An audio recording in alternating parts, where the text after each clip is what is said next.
The door slammed behind him like a judge's gavel. Darkness swallowed the room. Footsteps echoed in the narrow corridor. Then a voice, smooth, familiar, laced with mockery. "Josh, you should have stayed dead." Dagan didn't wait for the lights to come on. He dove sideways, rolled behind the metal desk, and yanked a hidden Glock 43 from his ankle holster.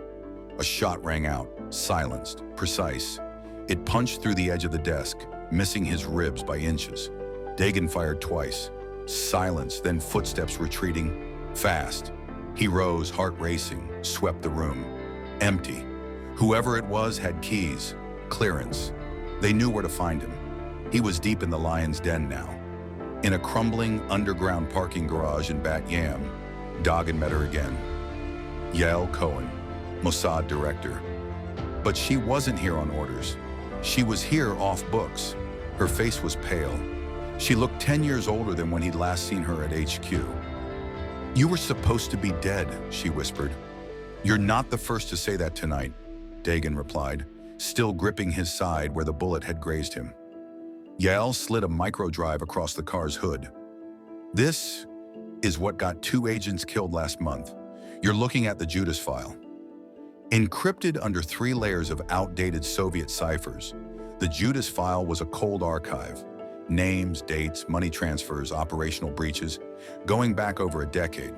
A pattern emerged. Israeli agents in Lebanon exposed just days before critical Hezbollah targets were eliminated by rivals, not Mossad. American drone intel rerouted to Damascus just before IRGC convoys moved.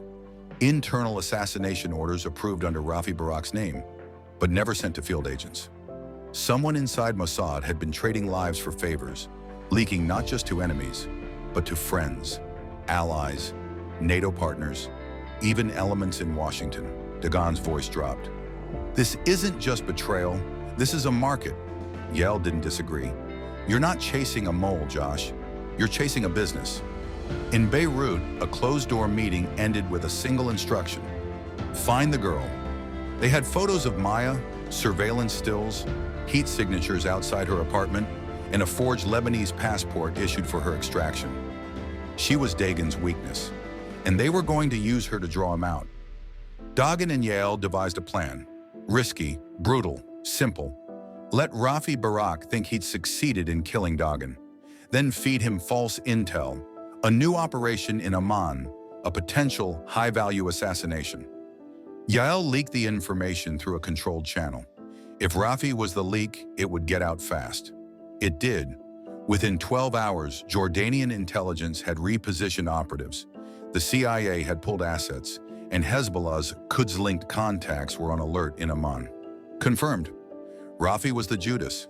The final scene opens in an abandoned railway warehouse outside Beersheba. Inside, Rafi Barak arrives alone, briefcase in hand, expecting to meet a Hezbollah contact. He walks into the dark and finds a chair. A spotlight flicks on. Dagan steps out from the shadows, pistol raised. "No more running," Rafi smirks. "You think you're a hero, Josh? You're not. You're a weapon they forgot to put away." Dagan's hand doesn't tremble. "You sold agents. You sold Maya's location. And you're going to tell me who you work for, or you won't walk out of here." They told the world he was dead. 2 Iranian news outlets released grainy footage of a body burned beyond recognition in a back alley in Tehran. Clothes matched, blood type matched, face unrecognizable. Mossad's internal feed confirmed the same report. Josh Dagan was gone. At least that's what the mole wanted. 2 weeks earlier, outside Qom, Iran, the plan had gone too smoothly. Ismail Haniyeh, head of Hamas's political bureau, was dead, killed by a micro-explosive placed beneath his bed during a state visit to Tehran for the Iranian president's inauguration. Officially, it was called a gas leak.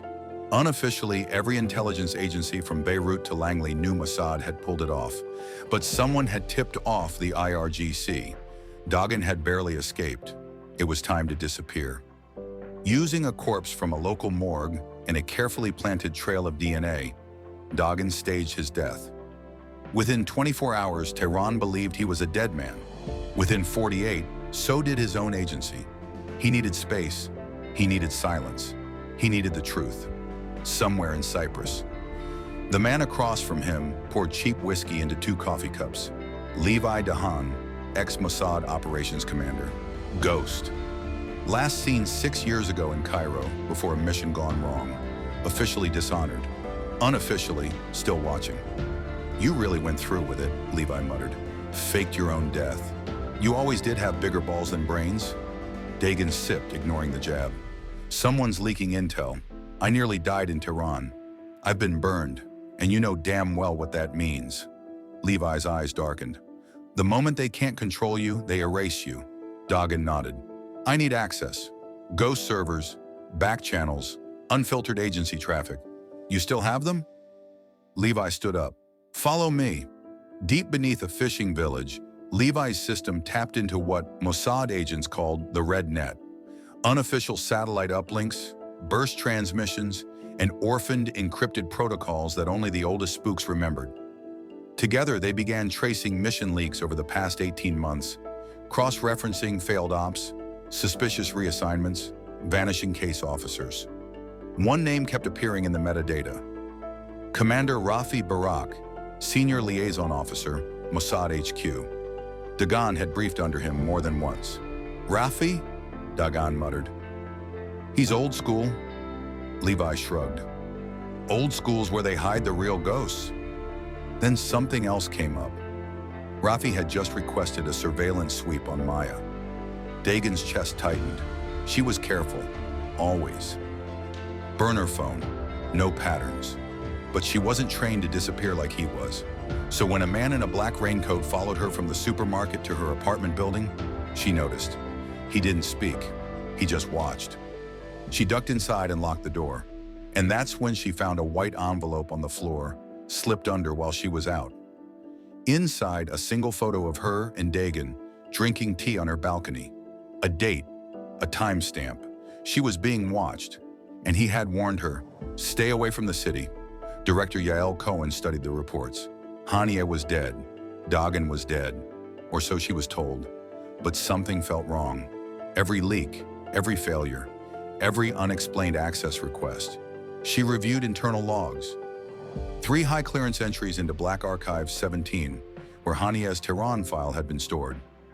All 3 had Rafi Barak's authorization code. She stood, quietly, picked up her coat, and left the building without saying a word. In Tel Aviv, under a moonless sky, Dagan returned. Disguised in plain sight, he entered a Mossad safe house near Jaffa's industrial zone, one only a few people should know existed. He swept the room, cleared the traps, opened the mainframe. And there it was, hard proof, redacted communications, digital trails, a shell company used to route Mossad funds, rerouted to a Hezbollah-linked account in Beirut. The mole wasn't just leaking intel, he was financing enemies. Then the lights cut out. The door slammed shut. Dagan reached for his weapon, but it was too late. Footsteps, slow, deliberate. A familiar voice. Josh, you should have stayed dead.